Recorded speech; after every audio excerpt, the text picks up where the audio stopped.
오늘 이 시간에는요, 열왕기하 개관, 전체를 이제 쭉 보면서 간단하게 소개한다는 말이죠. 개관.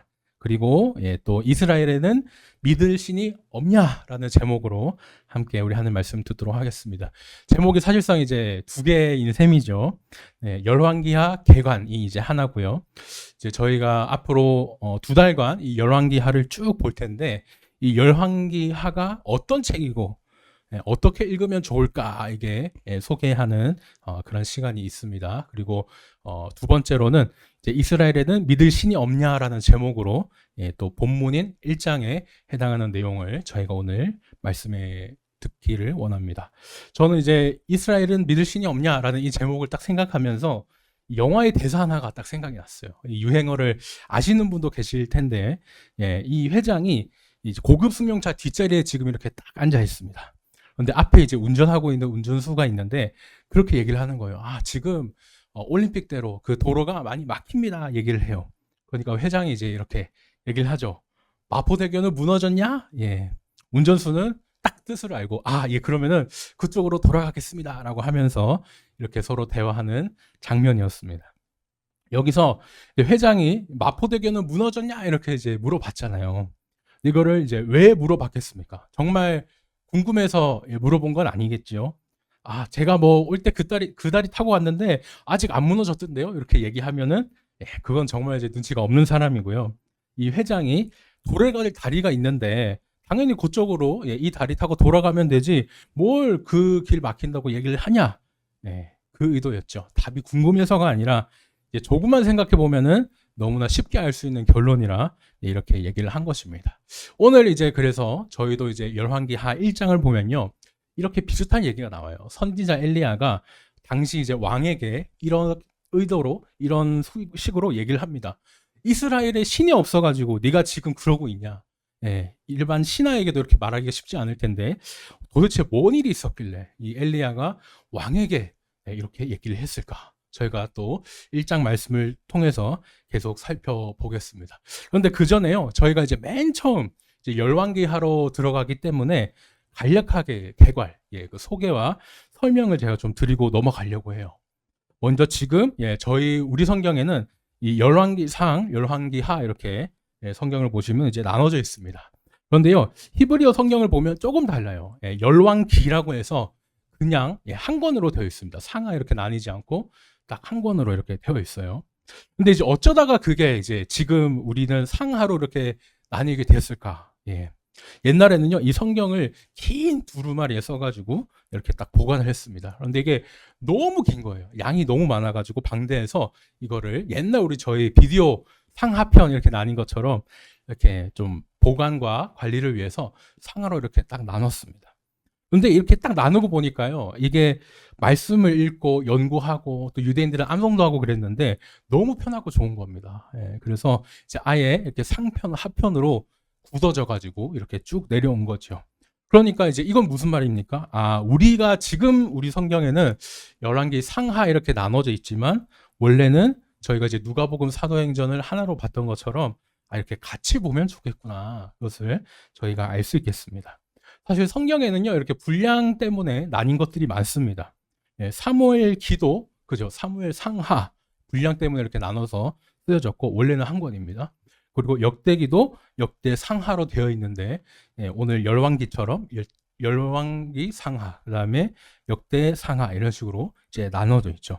제가 그래서, 저희 집에 있는 그 히브리어 성경을 하나 가져왔는데 이제 여기에 사무엘 뭐 이런 식으로 적혀 있고 그다음에 말라킴 해서 열왕기 이렇게 적혀 있습니다. 보면은 뭐 1, 2 뭐 이런 표시가 없죠. 그냥 아예 한 단어로 한 책으로 이렇게 묶여 있는 거를 또 보실 수 있을 겁니다. 그럼 목사님, 신약에 고린도 전후서 그것도 좀 전후서 돼 있는데 그것도 약간 이런 겁니까? 생각할 수 있지만 상하와 또 전후는 다르죠. 상하는 원래 하나였던 거를 이제 분량 때문에 좀 나눠서 저희가 상하편 이렇게 됐다면 신약의 전후서 같은 경우는 이제 1차로 보내고 그다음에 또 시간이 지나서 2차로 보내고 이렇게 전후가 된 거기 때문에 보낸 사람과 받는 사람은 같아서 저희가 성경을 읽는 데 도움은 되겠지만 시간이 흘렀잖아요. 상황이 또 달라지는 경우가 있기 때문에 구약의 상하권 같이 완전히 딱 한 권은 아니다라고 저희가 또 정리하면 되겠습니다. 어쨌든 이렇게 이제 히브리어 성경에서는 열왕기 상하가 이렇게 열왕기 서로 이렇게 딱 하나로 되어 있는데 나중에 또 봐가지고요. 그리스어로 번역된 성경이 있습니다.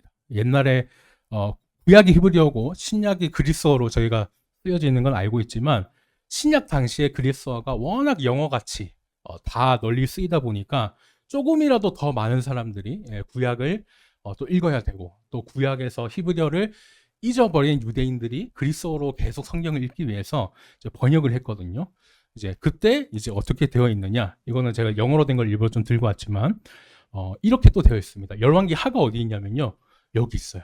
1, 2, 3, 4 되어 있는데 4에 이렇게 되어 있죠. 이게 뭐냐면은 사무엘상이 1권, 그다음에 사무엘 하가 2권, 그다음에 열왕기 상이 3권, 그다음에 열왕기 하가 4권 이런 식으로 해가지고 또 이거를 1권, 2권, 3권, 4권 또 이렇게 또 정리해 놨습니다.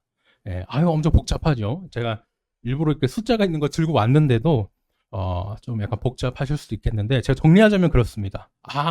열왕기 상하가 원래 열왕기서로 하나인 거를 저희가 알았고 그러면은 열왕기 하를 볼 때 열왕기 상도 계속 이어서 봐야겠구나. 그 다음에 또 오늘 보니까 사무엘 상하도 약간 이렇게 시리즈로 되어 있네. 그러면 우리가 사무엘 상하도 봐야겠구나 이렇게 느끼실 것 같습니다. 아유 목사님 지금 열왕기 하 이거 하나 보기도 바빠 죽겠는데 언제 사무엘 상, 사무엘 하, 열왕기 상 이까지 다 봅니까? 이 4배로 짐을 주십니까? 생각할지도 모르겠어요.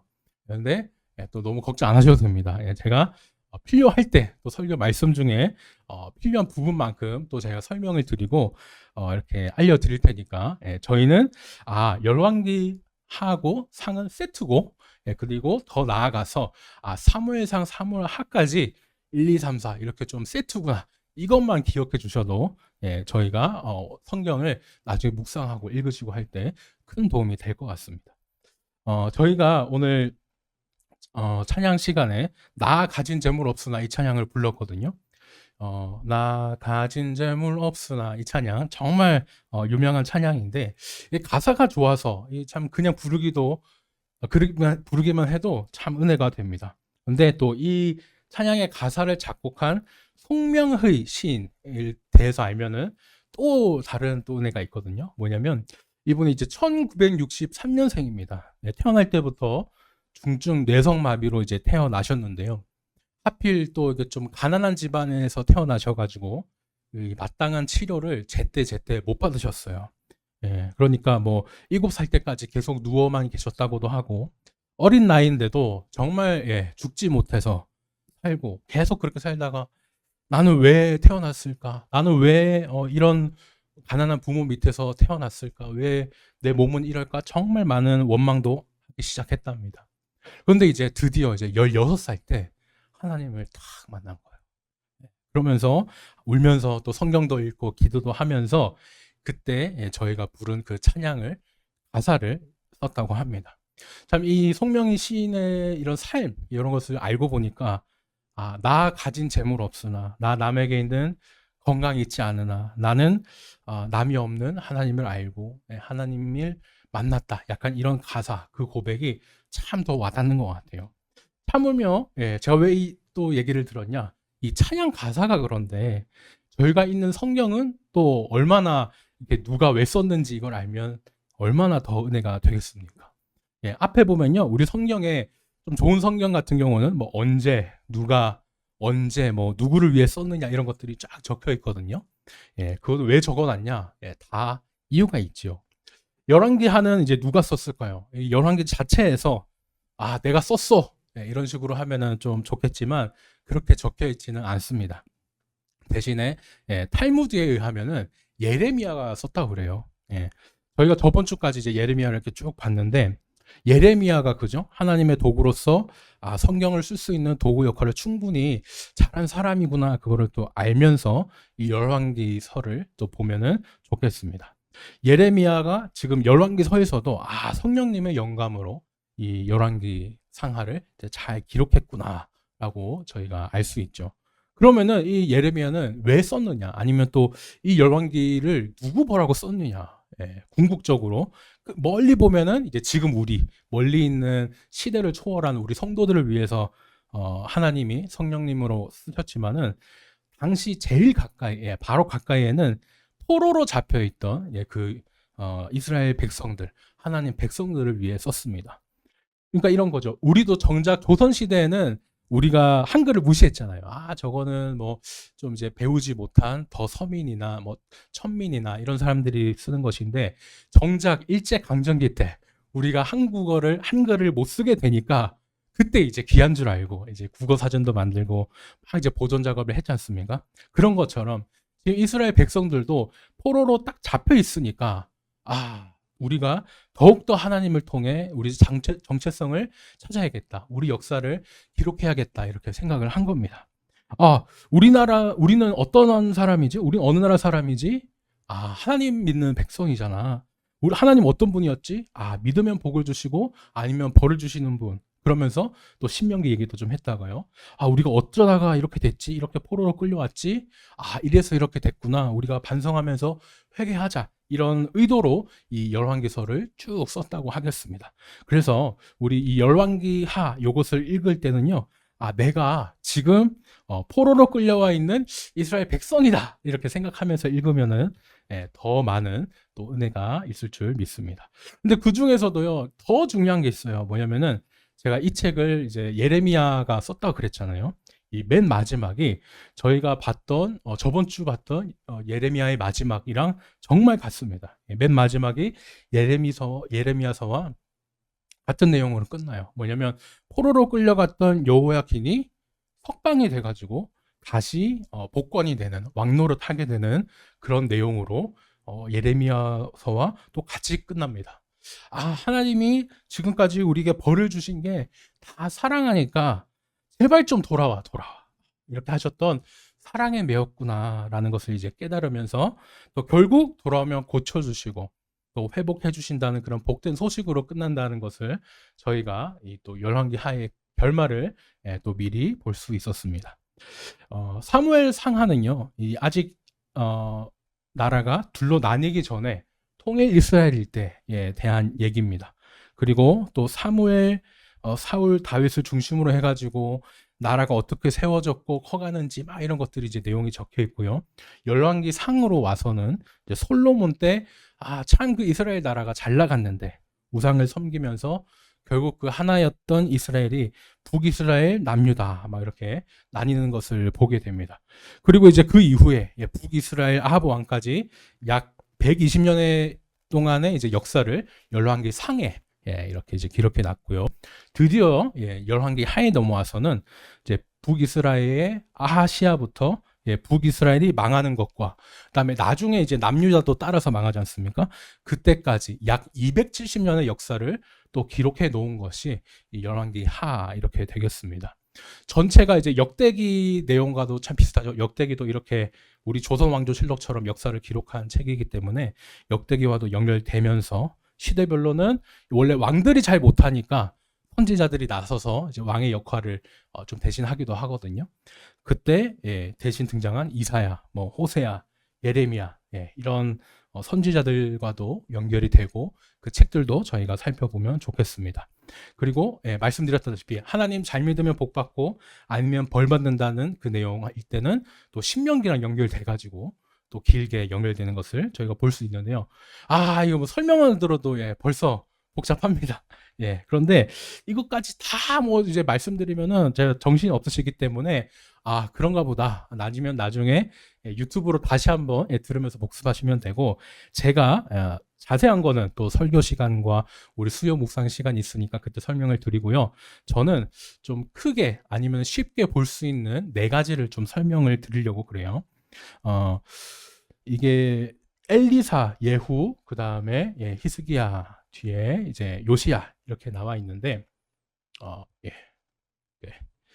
이게 저희가 줄을 쫙 쓴 거를 흔히 이제 대열이라고 합니다. 섬이 쫙 서 있는 거는 열도라고 하고요. 이 열자랑 열왕기의 열자랑 같은 한자거든요. 무슨 말이냐? 열왕기는 여러 왕들이 줄을 쫙 서 있는 거예요. 예, 그래서 기본적으로는 이 통일 이스라엘과 여 위에 가면 이제 솔로몬이 있겠죠. 그 다음에 뭐 북이스라엘, 그 다음에 남유다의 나라, 이 왕들이 쭉 나옵니다. 제가 주보에 인쇄한 여기 이제 연대표를 보시면은 여기 나와 있는 것들이 다 북이스라엘, 남유다 왕이고, 그때 당시 같이 사역했던 동시대의 선지자들, 이 내용을 제가 이렇게 표로 한번 또 가져왔습니다. 이제 구약과 신약을 읽는 것이 침례 요한, 세례 요한인데, 열왕기 상과 하는 보시면은요, 여기에 엘리사 위죠. 엘리야가 이 열왕기 상과 하를 연결해 주고 있습니다. 지금 근데 뭐 표만 봐도 사실 눈이 너무 복잡하고 머리가 막 더 복잡해지는데, 지금 실제 저희 세상이 그렇듯이요. 지금 이 왕주들도 똑같습니다. 나라가 나눠지면서 이제 뭐 왕들이 뭐 이랬다가 저랬다가 막 복잡해지는데요. 나중에는 남유다 여호람 지방과 북이스라엘 아합의 딸이 결혼을 해가지고 북왕국에서 아합이 망하고 있는데도 남쪽 왕권을 잡아가지고 어떻게 이렇게 쥐락펴락하기도 하고요. 이스라엘 이쪽 사람들, 또 남유다 이쪽에서도 그렇고 자기가 힘이 없으니까 아빠랑 같이 공동으로 통치를 하다가 나중에는 또 아들이랑 또 같이 공동 통치하다가 이렇게 막 연대표나 이런 것들을 보면은 막 더 복잡해지고 이해하기가 힘들 수 있습니다. 그래서 저는 아까 말씀드렸던 대로 크게 4개, 제가 동그라미를 표시해 놨는데, 엘리사, 예후, 그 다음에 히스기야, 요시야, 이 큰 4덩어리로 보시면은 좀 좋겠다 생각을 합니다. 저희가 어차피 말씀 시간, 또 우리 수요 묵상 시간에 계속 이제 같이 보겠지만요, 이렇게 크게 4덩어리로 되어 있다는 것을 보면 좋겠습니다. 먼저 열왕기 상에서는 엘리야가 이제 주인공이었는데, 열왕기 하 2장에서는요 이제 사역이 엘리야에서 엘리사로 넘어갑니다. 9장까지 그렇게 엘리사가 쭉 이렇게 길게 사역을 하는데요. 그만큼 이제 내용이 많다 보니까 이 엘리사 중심으로 보면 좋겠다. 이걸 기억하여 주시고, 두 번째로는 이제 주변 나라, 그다음에 북이스라엘 남유다 정권이 딱 바뀝니다. 이때 북이스라엘은 이제 예후 왕이 이렇게 정권을 잡게 돼요. 앞에 선지자 예후가 나오는데 이름만 같은 다른 사람입니다. 이 예후 왕을 중심으로 참 이 사람이 참 못돼 먹은 왕입니다. 그래서 결국 이 북이스라엘을 망하게 하는데 이 예후 왕을 중심으로 또 이제 보시면은 좋겠고요. 세 번째로는 이제 히스기야 왕입니다. 많이 들어보셨죠? 이 북이스라엘이 망해가기 전에 그래도 하나님 앞으로 좀 다시 가서 종교개혁하면서 이러면 안 돼, 우리 정신 차리자 하면서 산당 없애고 했던 그 종교개혁을 일으킨 왕이라고 할 수 있습니다. 그리고 이제 마지막 이제 4번째로는 요시야 왕입니다. 앞에 이제 히스기야 왕과 같이 산에 있는 그 우상 제단을 없앤 유일한 2명이 히스기야하고 요시야인데, 성경도 집중해서 보고 있기 때문에 저희도 이 인물들을 집중해서 보면 좋겠습니다. 그런데도 참 아쉽게 그 뒤에 있는 참 악하고 어리석은 자손들로 인해서 결국 이제 남유다도 이제 망하게 되는 모습을 저희가 봤지요.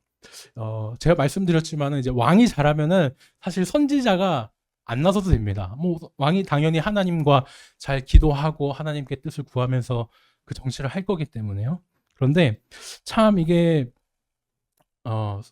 선지자가 잘 앞으로 나선다는 것은 이 왕들이 제대로 하나님과 그 관계를 갖지 못하고 있다. 하나님의 말씀을 제대로 듣지 않고 있다라는 것과 보면서 이게 언제는 좀 왕이 많이 드러나고 언제는 선지자가 좀 많이 드러나고, 이 모습도 이렇게 비교하면서 보시면은 참 좋을 것 같습니다. 제가 대관이라 참 길긴 했습니다. 하지만 저희가 또 남은 시간 1장으로 넘어가서 계속 또 말씀을 제가 빠르게 보도록 하겠습니다.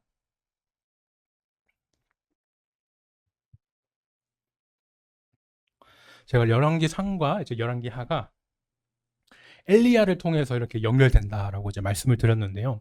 열왕기 아직 상입니다. 상의 끝부분이 이제 이렇게 끝나요. 어떻게 끝나면 그 전에 갈멜산 아시죠? 갈멜산 사건. 엘리야가 이제 아합 왕을 불러놓고 그 앞에서 이제 바알 신이랑 하나님 중에 야 누가 진짜 신인지 겨뤄보자 이렇게 대결을 합니다. 물론 결과는 갈멜산을 인해서 이제 불을 내려주시면서 하나님이 진짜 신이야 하고 이렇게 엘리야를 통해 불을 내려주셔서 하나님이 진짜 신이라는 걸 이제 보여주셨습니다. 그때 이제 있었던 사람이 아합 왕이에요. 예, 아합 왕 여기 제 지도 좋아하는데 이게 더 위에 있어서 잘린 것 같습니다. 예. 그런데 여기 저희 주보를 보시면은 여기 아합 왕 이게 보이실 겁니다. 예, 바로 보이시죠? 예. 여기 아하시아 있고 아합 이렇게 있습니다. 근데 이 이제 아합 시대 때 일어난 게 그 엘리야가 이제 갈멜산에서 불을 내렸던 일인데 이게 그 왕상을 보면은 이렇게 끝나요. 뭐냐면은 아합 왕의 아들인 그 갈멜산 때 왕이었던 아합 왕의 아들이 이제 이스라엘 왕이 돼가지고 다스리는데 2년밖에 못 다스리는 거예요. 근데 딱 2년만 봐면 저희가 딱 뭔가 궁금하지 않으십니까? 2년밖에 왕을 못했다는 거는 일단 자연사한 게 아니고 일단 뭔 일이 있어도 있긴 있었어 라는 생각을 저희가 하게 됩니다. 그러면서 막 궁금하게 이제 만들어요. 물론 뒤에 더 설명이 있지만 이렇게 성경이 왕상에서 드라마처럼 막 다음을 궁금하게 만든 다음에 이제 열왕기 하로 바로 딱 넘어갑니다. 제가 열왕기 상하가 원래 한 권이라고 말씀드렸잖아요. 이 상하편을 끊긴 했지만 정말 우리 하나님께서 또 섭리 가운데 기가 막히게 여기 또 이렇게 드라마처럼 다음화 궁금하게 이쪽에서 딱 끊으신 것 같아요. 이어지는 이제 하편 1장 1절에서는 또 다른 반전이 일어나면서 이렇게 시작됩니다. 참 그 악했지만 이 아합 왕이 힘은 있었거든요. 그래서 그때 당시는 아직까지 그 주변 나라들이 북이스라엘을 함부로 대하지 못했어요.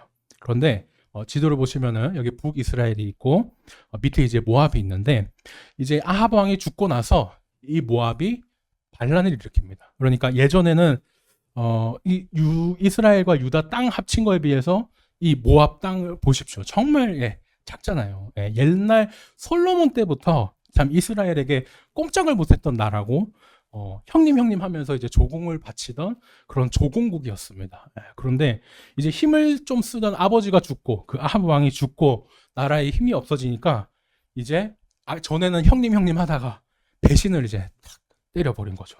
아버지 때에 비해 더 악해지고 아니면 또 힘을 잃어가고 있는 이 북이스라엘의 모습을 저희가 보고 있는데 이게 바로 대외적인 위기였습니다. 근데 이 대외적인 위기에서 끝이 아니에요. 뭐냐면은 대외 말고 대내적인 또 위기도 있었습니다. 뭐냐면 바로 이제 임금인 아하시아, 아합의 아들이죠. 이 아하시아가 이제 건물 2층에서 떨어져 가지고 이제 병에 든 겁니다. 우리말로는 이제 다락난간 이렇게 되어 있는데 우리 한국 사람이 생각하는 다락방은 좀 다릅니다. 저도 옛날 집에 일반 주택이어서 다락방이 있었는데 그런 다락방이 아니라요. 성경시대에 이제 다락이라고 하면은 이런 겁니다. 건물 2층을 좀 베란다로 만들어서 건물 밖에 이제 계단이나 뭐 사다리나 이런 걸 타고 가는 그런 방이었어요. 평평한 지붕 옥상에 있는 뭐 공간일 수도 있고요. 아니면은 뭐 2층 이상 중에 제일 위층이거나 이런 넓은 공간 이것을 말합니다. 이렇게 제일 위에 있으니까 어때요? 멀리 있는 것도 잘 보이겠죠. 그러니까 다윗 왕도 밤에 잠 안 자고 엉뚱한 짓 하다가 어슬렁어슬렁 거리다가 또 그런 좀 가늠하게 되는 죄의 씨가 여기서 그 나쁜 마음을 먹게 되는 게 또 여기서 이제 멀리 있는 것을 또 보다가 그런 일이 생기기도 하고요. 마가의 다락방 같이 또 큰 공간에서는 물론 이게 뭐 지붕이 있기도 하고 없기도 하지만 마가의 다락방 같이 큰 이런 공간에서 예배도 드릴 수 있고 정말 다용도로 썼던 공간이었습니다. 그러니까 서민의 그런 집은 정말 텅 이렇게 이제 비어져 있는가 하면요. 지금은 이제 왕궁이잖아요. 그 왕의 아들이었기 때문에 이제 막 다락이 금으로 꾸며져 있거나 뭐 시원한 바람이 들어오는 그늘진 휴식처 이렇게 쓰이기도 했습니다. 아하시아도 지금 날이 더우니까 여기 다락방에 올라가서 시원하게 바람 쐬며 있는 것이죠. 그러니까 떨어진 것도 이 최소 2층 높이인데 말은 2층이지만 왕궁에서 2층 높이니까 사실 훨씬 더 높은 곳에서 좀 슝 이렇게 떨어졌다고 볼 수 있겠습니다. 물론 이 또한 우리 하나님께서 다 계획하셔서 벌을 주신 것이지만은 이 아하시아의 대처가요 참 너무나 악해요. 사람이 병들자 어떻게 하냐면요, 이제 사람을 보내 가지고 에그론의 신 바알 세붑에게 내 병이 낫겠냐 낫겠냐 물어보라고 시킨 겁니다. 에그론은 어디 있냐면은 예루살렘에 한 35km 정도 이렇게 떨어진 곳이 여기 이제 에그론이거든요. 보면은 지금 유다 땅, 이스라엘 땅도 아니에요. 완전히 블레셋 이방의 땅인데 정말 확실한 이방 우상인데, 그런데도 아하시아가 여기 가가지고 우상에게 나 낫는지 안 낫는지 점 좀 쳐봐라 이런 식으로, 낫겠나요? 이런 식으로 뭐 낫게 해주세요도 아니고 낫겠나요? 이렇게 참 처절하게 물어보는 것을 알 수 있습니다. 이 바알 세붑이라는 그 우상에는요, 말의 뜻은 파리들의 주인이란 뜻입니다. 목이 파리할 때 그 파리들인데, 우리는 신약에서 이제 바알 세불로 많이 알고 있습니다. 오늘 성경에는 바알 세붑으로 나왔는데 신약에서는 바알 세불로 저희가 알고 있는 동일한 우상입니다. 근데 왜 목사님 여기는 바알 세붑이라고 되어 있습니까? 바알 세붑이 이제 제가 말씀드렸던 대로 파리들의 주인이잖아요. 바알 세불이라고 하면은 이게 바알 왕자라는 좀 좋은 뜻이 되다 보니까 성경이 일부러 우상에 대해서 좋게 안 쓰고 싶은 거예요. 그래서 바알 세불이 아니라 바알 세붑으로 조금 좀 더 놀리면서 희화화하면서 그렇게 이제 파리들의 주인이라는 뜻으로 바알 세붑 이렇게 이제 적었습니다. 어쨌든 참 이렇게 파리들의 주인 정말 보잘것없는 그런 우상이라고 놀릴 정도로 참 하찮게 보는 것인데, 이런 바알 세붑에게 지금 어떻습니까? 왕은 자기가 2층에서 떨어져 가지고 나를 치료해 주세요도 아니고 내 병이 낫겠냐 한번 점쳐봐 달라 이렇게 보낸 겁니다. 이는 참 어이가 없죠. 하나님은요 이것을 보시고 엘리야에게 사자를 보냅니다. 그러니까 왕은 사자를 보내서 자기 왕의 사자를 보내서 점을 치러 보냈는데, 하나님은 엘리야에게 사자를 보내서 또 다르게 행동하게 하세요. 어떻게 하느냐? 엘리야야, 너는 사마리아 왕, 그 아시아 왕이라고도 안 해요. 그냥 사마리아 왕의 그 사자를 만나가지고 이스라엘에 하나님 없어서 너희가 그 블레셋 에그론까지 가가지고 바알 세붑에게 점치러 가느냐? 이렇게 얘기를 해라. 너는 지금 올라간 그 침대에서 못 내려오고 병상으로 이제 올라가 있는데 너는 반드시 죽을 것이다. 이렇게 전하라고 이렇게 명령을 합니다. 말씀을 주세요. 그리고 이제 장면은요, 다시 이제 침대에 누워 있는 아하시아에게로 돌아갑니다. 이제 분명히 아하시아가 점치고 와 하고 사람을 보냈는데 그 사람들이 돌아온 거예요. 분명히 보냈는데, 이제 내가 점치라고 너희 보냈는데 너희 왜 거기 안 가고 돌아왔니? 그 사자들이 그럽니다. 임금님, 어떤 사람이 그러는데 네가 이스라엘에 하나님이 없어서 저기 저 블레셋 에그론에 가서 바알 세붑한테 점치려고 그렇게 사람 보내고 있니? 너는 올라간 침상에서 다시 내려오지 못하고 반드시 죽을 거야 라고 전하라고, 그래서 저희가 다시 왔습니다 라고 하는 겁니다. 이 왕의 사자가 지금 왕의 말을 전한 게 아니라 오히려 이제 엘리야의 또 사자가 돼가지고 하나님 말씀을 왕에게 전하고 있죠. 왕의 입장에서는요, 이스라엘에 하나님 없어가지고 네가 지금 점쟁이한테 점치러 보내냐 이 말을 듣는 것도 화가 납니다. 열받습니다. 하지만 또 뭐라 그래요? 반드시 죽으리라. 이 말을 듣고 이제 막 속이 막 보글보글 막 끓는 거예요. 사람은요 원래 죄인이 본성이기 때문에 하나님의 말씀을 참 싫어합니다. 우리는 이제 성도로서 또 예수님의 힘으로 말미암아 거듭났기 때문에 그래도 말씀을 저희가 또 보려고 하지만 본성은 그렇죠. 사람의 본성이. 이게 죄인은요 하나님 말씀에 대들지를 못하니까 어떻게 하냐면 하나님의 말씀을 전한 사람을 대신 좀 만만하니까 미워하고 공격하고 그렇습니다. 지금 아하시아 왕도 똑같아요. 하나님을 다시 찾을 생각 안 합니다. 그렇게 누가 말했어 이렇게 그 말한 사람을 찾고 있습니다. 누구야? 누가 그런 말 했어? 사자들이 그래요. 털옷을 입은 사람인데 도둑질을 차고 있었어요. 이렇게 얘기를 하죠. 그리고 이 말을 들은 왕은 바로 누군지 찾아냅니다. 야, 그놈 그거 엘리야네, 엘리야. 당장 잡아와 이러면서 50명의 군대와 지휘관을 보내가지고 이 엘리야를 잡아오게 시킵니다. 우리말에는 이게 털이 많은 사람 이렇게 되어 있는데요. 원어로 보면요, 털의 주인이라는 뜻입니다. 털이 많은 사람이 털을 갖고 있는 거니까 털의 주인이기도 하고요. 또 어떻게 해요? 원래 원어적인 의미로 보면은 털옷을 입은 사람도 털을 갖고 있는 거니까 털의 주인이 되죠. 우리는 털옷 하면요, 지금 이제 엄청 고급 뭐 가죽, 백화점 명품 이걸 생각하지만 이스라엘에서는 좀 다르죠. 이스라엘은 참 더운 나라입니다. 그렇기 때문에 이 사람들이 공들여서 만든 걸수록 얇고 좋아요. 시원합니다. 하지만 털옷은 어때요? 이 짐승을 잡아가지고 좀 거칠게 만든 옷이기 때문에 덥고 이 가난한 사람들이 대부분 입었습니다. 선지자들이 특히 그렇게 이제 털옷을 많이 입었는데 가난하기도 하고요. 또 선지자라는 걸 드러내기 위해서 입었는데 이제 요즘 이제 번역본은 그래서 털이 많은 사람 이런 번역도 있지만 털옷을 입은 사람, 옷을 입은 사람 이렇게 또 많이 번역하고 있습니다. 생각해 보십시오. 저희도 막 폭염주의보 엄청 많이 뜨지 않습니까? 근데 막 쨍쨍한 햇볕에 막 죽겠어요. 막 더워가지고.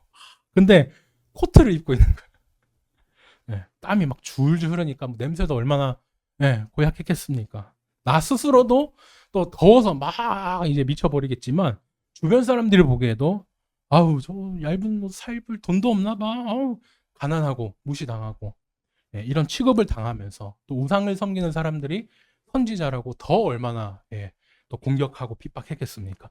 이런 취급을 당하면서 이제 수많은 선지자, 오늘 엘리야도 또 나중에 침례 요한도 그렇게 다 생활을 했던 것인데 보십시오. 같은 주인인데 여기는 엘리야는 털의 주인이고요. 그 다음에 아하시야 왕은 파리의 주인을 따른 사람입니다. 일부러 이렇게 또 비교를 하고 있어요. 아하시야 왕이 이제 파리의 주인인 사람을 우상을 쫓는 사람이었죠. 털의 주인인 엘리야는 어떻습니까? 지금 막 더운데 막 땀 뻘뻘 흘리고 막 그렇게 있는데 파리의 주인을 따르는 아하시야는 다락 그 2층 좋은데 그늘에서 왕궁에서 시원하게 이렇게 피서를 즐기고 있는 겁니다.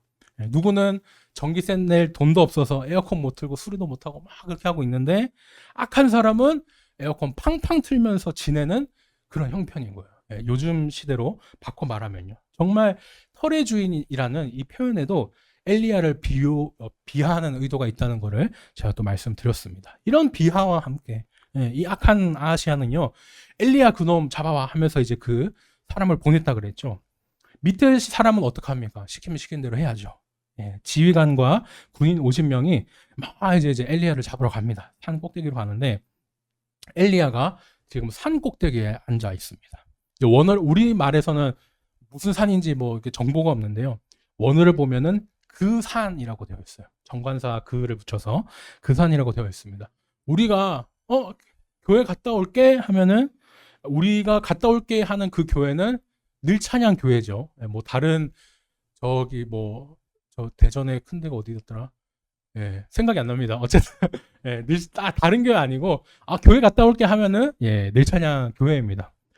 학생이 학교 갔다 올게 하면은 자기가 다니는 학교를 말하지 뭐 이상한 옆집 아저씨가 졸업한 학교를 가르치진 않습니다. 그래서 딱 말해도 알아듣는 그것, 그 산이 바로 그 산이다 이렇게 얘기를 한 것이고, 여기서 말하는 그 산은 앞에 엘리야가 기적을 일으켰다는 그 갈멜산, 그 갈멜산을 말하고 있죠.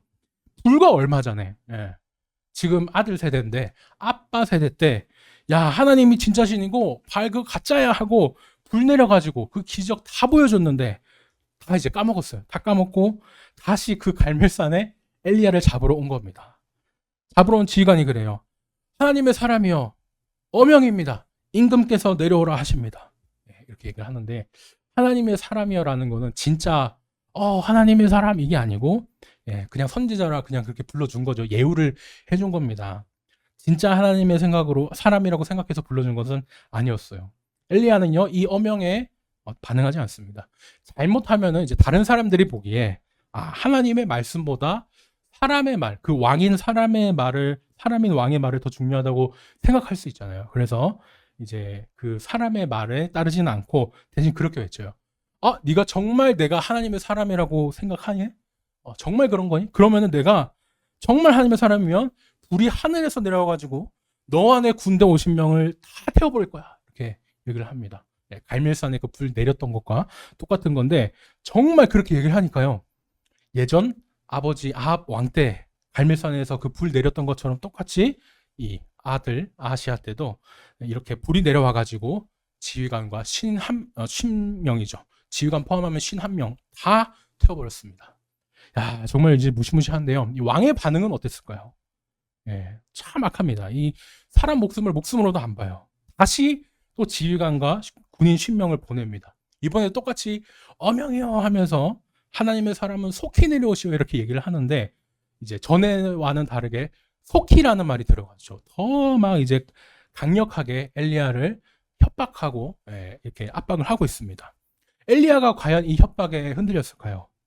아니죠. 자칫 흔들리면은 또 하나님 말씀보다 사람인 왕의 말에 내가 이렇게 흔들리는구나 아니면은 사람의 말을 더 크게 생각하는구나 착각할 수 있으니까 아까와 똑같이 또 담대하게 선포합니다. 그렇게 똑같이 지휘관 포함 51명이 불에 타서 두 번째로 이제 없어져요. 자, 이 왕이 세 번째 또 보냅니다. 이 못돼 먹은 왕이요. 계속 이제 고집을 피우는 거예요. 이제 또 다시 세 번째로 이렇게 지휘관과 군인 10명이 가는데 이번에는 좀 다릅니다. 이번에 지휘관은 좀 달라요. 이 참 이제 지혜로운 이 지휘관은요. 엘리야 앞에 가가지고 무릎을 탁 꿇습니다.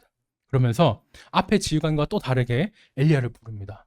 앞에는 어땠어요? 선지자라고 그래? 뭐 하나님의 사람을 부르니까 그래, 예우 차원에서 그래 하나님의 사람아 이렇게 불렀다면은 그게 아니고 정말 진심을 다해서 하나님의 사람이요 어명이요 이런 말도 안 합니다. 하나님 말씀하는데 어디 그저 사람 왕이 나섭니까? 이제 계속 얘기하는 거예요. 하나님의 사람이요 나의 생명과 당신의 종인 이 군인 10명의 생명을 귀하게 여겨주세요. 이미 앞에 지휘관 2명과 그 부하 100명들 다 죽었는데 내 생명도 좀 귀하게 여겨주세요. 이렇게 정말 진실되게 이렇게 이야기를 합니다. 이제 이렇게 생명을 구하니까 하나님이 딱 말씀을 하세요. 사실 엘리야도 참 무서웠습니다. 그죠? 당장 아무리 믿음 있는 사람이라도 눈앞에 군인 50명과 지휘관이 자기를 죽일 수도 있고 끌고 갈 수도 있는데 얼마나 무서웠겠어요. 근데 하나님이 나타나가지고 말씀하시는 거야. 엘리야야 너 참 무서웠지. 이제 이 사람들 무서워하지 않아도 된단다. 함께 왕한테 내려가라. 이렇게 얘기를 하시고요. 이제 엘리야는 이제 하나님 그렇게 말씀하시니까 왕에게 이제 나아가서 얘기를 합니다.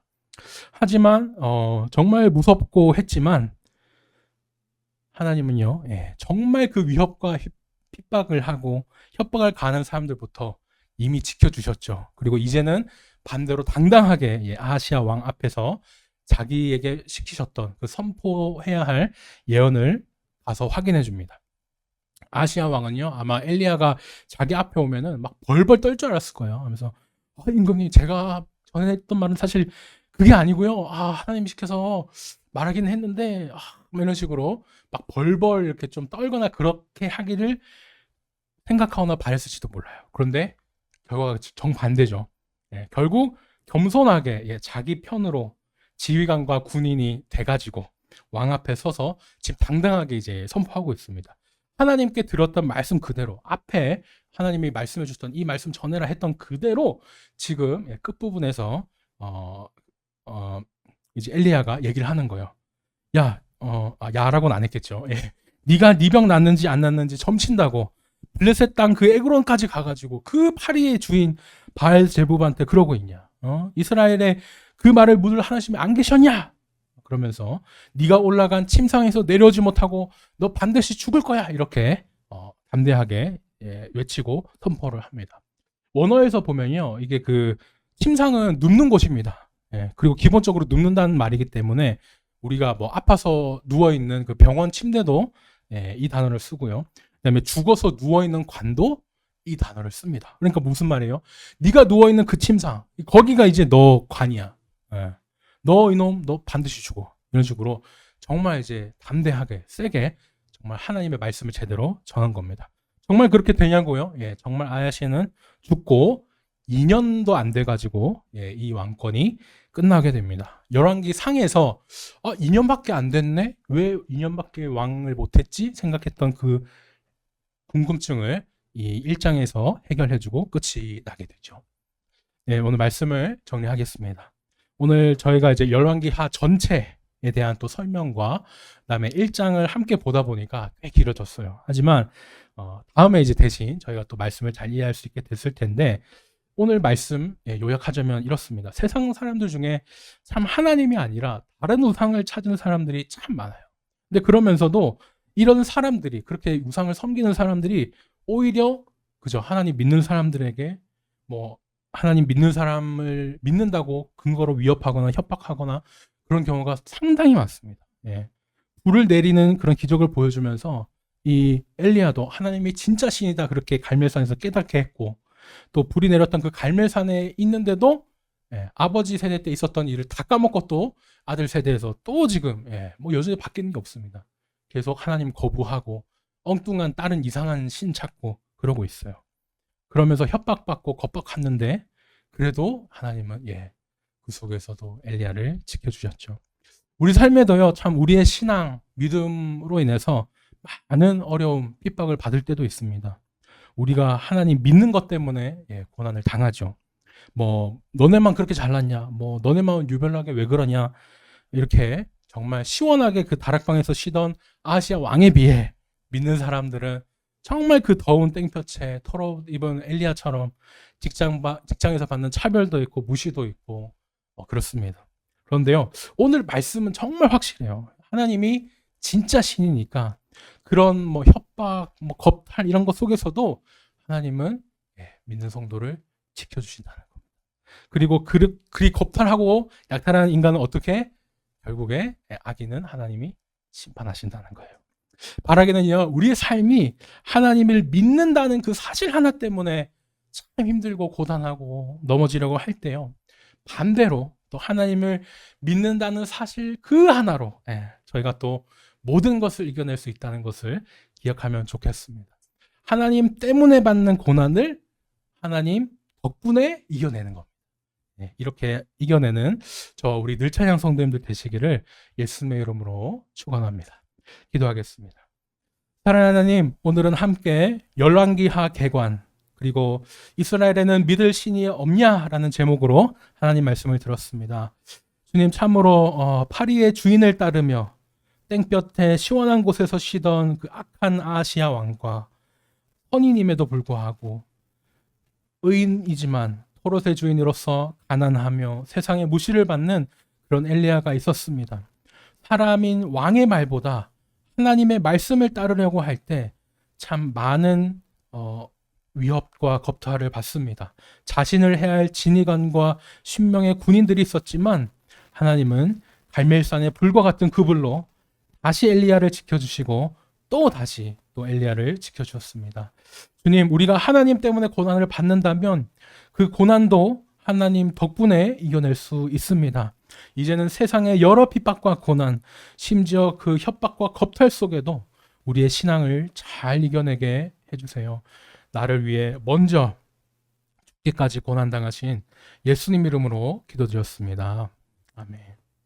지금은 우리 주 예수 그리스도의 은혜와 하나님 아버지의 극진하신 사랑과 성령님의 감화감동, 대주 역사, 충만하신 위로가 하나님 때문에 받는 고난을 하나님 덕분에 이겨내는 우리 늘찬양 성도 머리 위에 이제부터 영원까지 함께 있을지어다.